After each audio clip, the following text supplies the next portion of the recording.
And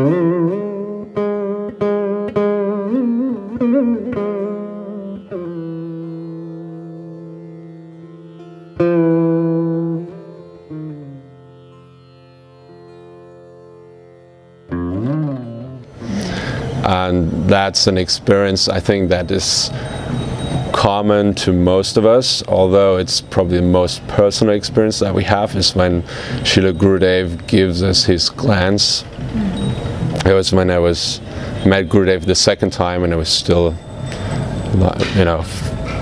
I met Gurudeva the second time, but since the first time I had tried to somehow apply or digest meeting him first and meeting Krishna consciousness, but it was still somewhat a trance hippie with long hair and everything. But anyhow, I went to Gurudev's room to meet him, like in a darshan, and I was too late, or anyhow the door didn't open, and then suddenly Gurudev came out to go to class, and there was no darshan, and I was standing there, and then Gurudev came at me, and he looked at me with those, that piercing look that just goes through all your layers, physical, mental, emotional, and looks right at you, the very core of you. And by that moment makes you realize that you are, that tiny spark who's just entrapped in that physical and subtle body. And I always think that this is the lava matra, that moments of association that gives perfection, because it gives you an experience of reality that you can never forget, and that eventually you have to achieve perfection, because you will never be satisfied. You can never rest with anything less than having achieved that, and therefore that moment itself bestows perfection, because it gives you a greed or a hankering to realize that you can never give up. And I always think that as the real initiation. So also, incidentally, just an hour later or so, something, I had my head shaved and I was like all ready to go. And anyhow, I was, that's probably the most wonderful and surprising and baffling experience you can have. So I was just kind of shocked. And then Gurudev, he put his hand on my head like that, and he said, "You're going to be a very strong devotee." And I didn't know what to say, and I came, with my problems, and that just completely seemed completely insignificant, and I could only stammer like, "Oh, I'm sorry, I'm sorry, and I don't know why I said that, but anyhow, I only remember Madan Mohan said, you shouldn't say sorry when Gurudev gives you blessing, you should be grateful," like that. And then always in my life, I always remember that moment, because whenever something good happened in my spiritual life, like when I made progress or any good things happened, then I would always think, oh, this is because Gurudev has given me blessing. Whenever I'm on the verge of falling down, diverting, or I'm becoming weak, then I think this can't be because Gurudev gave me his blessing. Srila Gurudeva was so empowering, especially for the girls, his darling daughters, as he said. And he often said he wanted his girls to be strong, like in the time of Prabhupada. And even, dare I say, more so. He wanted the girls to take more responsibility. He didn't want them to get married. He used to say that he didn't want his girls to be in the kitchen with a sari over their head, rolling chapatis. This kind of thing. He also said that he wanted us to be like lion, he said. Not like a cat going meow. He wanted us to roar like lion. So I'm kind of incredibly shy by nature, so this was kind of starting to affect me quite a lot. That in fact I I wasn't going to be this roaring lion.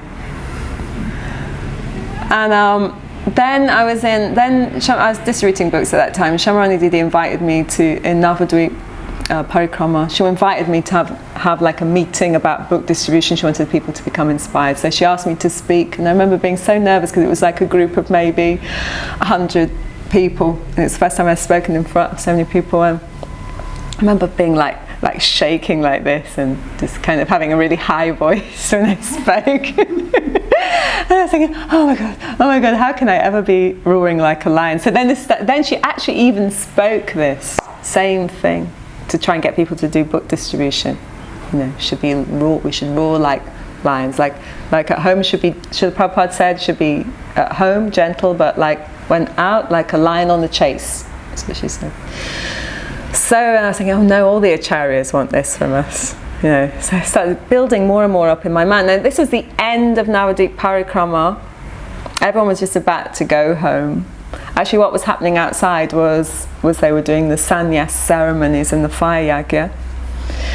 So I popped out and I was sat there and I was watching the fire yagya, but I was constantly thinking about this. And then at the end of the yagya, I was thinking, I've got to say something to Gurudeva about this. Before I go, I've got to go back now. And God knows why I choose my moments, but I chose the moment of when the fresh sannyasis are just circumambulating the fire. That's when I decided to go and see Gurudev. God knows why. But I was watching and I saw this Bengali lady just very naturally just jumping in there and getting the foot dust. So I thought, oh well, seems that you can have a chat if you want to. It's not so formal. That's what was in my mind.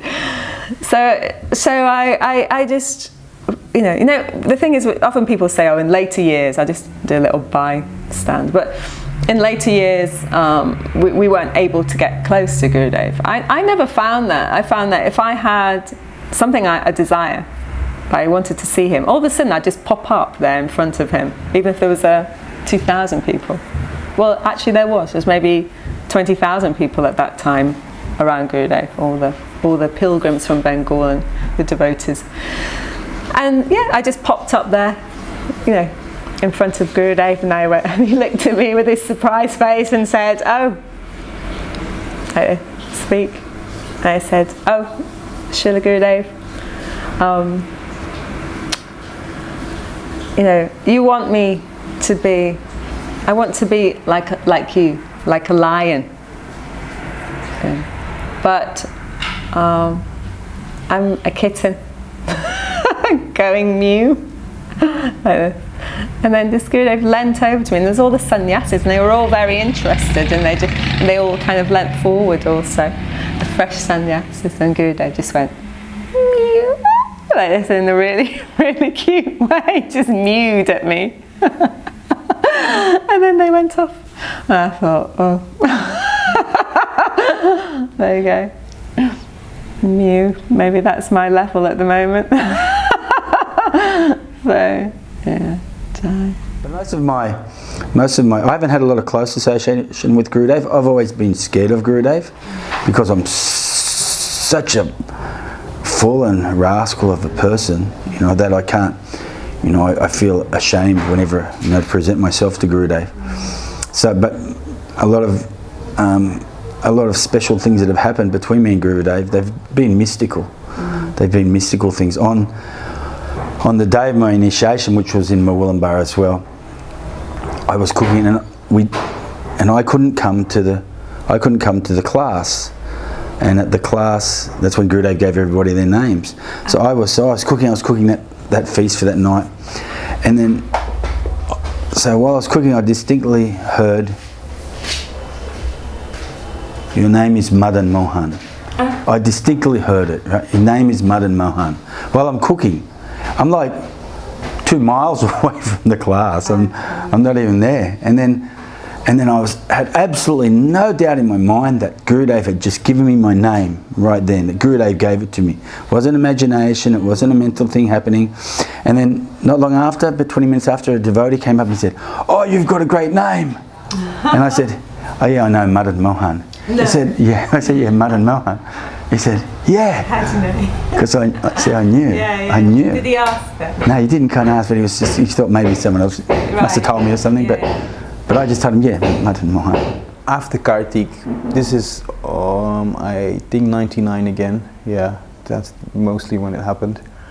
Right after, because Gurudeva used to have in the end 90s, beginning 2000 also, an extra festival in Europe. There was the summer festival in a European country, and there was Germany in the winter, December, January.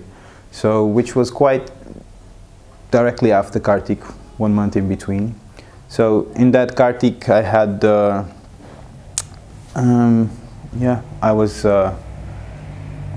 going to get married with someone. But it didn't work out. I wasn't actually there in the darshan, but my mother went on my behalf to ask, which I didn't even know about, after having spoken to Tirtha Maharaj and I think the father of the to-be bride. And they went to Srila Gurudeva to present this idea, which I didn't know that was happening. I was just in my room sleeping. And this is Varshana. And so Gurudev, when this was told to Gurudev, Gurudev said, I've been told afterwards that he said, everyone will get married, but these two, never ever. Never gonna happen. So afterwards I was told that marriage is never gonna happen, even if everyone else ever gets married, these two guys will never ever get married. So I was a little bit depressed, yeah. So when I came to the Germany festival, I was in a bit of a, okay, I was young, okay, so, but I was angry with Gurudev. So I was there, I was in the festival, and I was always in the back, sitting on the back. I was in the kitchen, and I wasn't in the kirtan. I would come for Gurudev's class, sit in the back and listen to the class, and then go back to the kitchen. But I was somehow maintaining a distance. And Gurudev told my father, your son is angry with me because I'm not allowing him to get married. And he's doing man with me. But you should bring him to me. Okay, so my father came to me, and I don't know, Gurudev was going back to his room. It was after the class, and my father just came to me, started pulling my arm, and I'm like, what's going on? And he started pulling me, taking me somewhere. Like, where are you going? And then he pulled me right in front of Gurudev. And then Gurudev looked at me in the eyes and saying, oh, I know you're very angry with me. And just him saying that, looking in the eyes, everything just melted completely. Like no anger, there was no anger left. It's like, but he called me, said, come to my room. Okay, so I was very happy. He came to the room, and then he's saying, oh, your father is telling me that you are sad and you want to get married, but I'm not letting you get married. And then he was smiling a little bit. He was quite happy about that he's not allowing it, and that's why I'm not doing it. So that was something good in there, I guess. He's somehow following some instruction. And then Gurudev was saying, but your father is also telling me that I should punish you. I should twist your ears or something. And then I was like, okay. So then he leaned towards me. I came closer to him, and he took both his hands and he put them around my ears. And he didn't twist my ears. He just made circles around my ears, but really softly. And he was looking at me and smiling so beautifully, and making my father believe that he was actually twisting my ears, but he was just making circles and looking at me in the eyes, and completely melted my heart. Just because he was right in front of me, making circles around my ears and smiling. And then finished whatever man or whatever broken.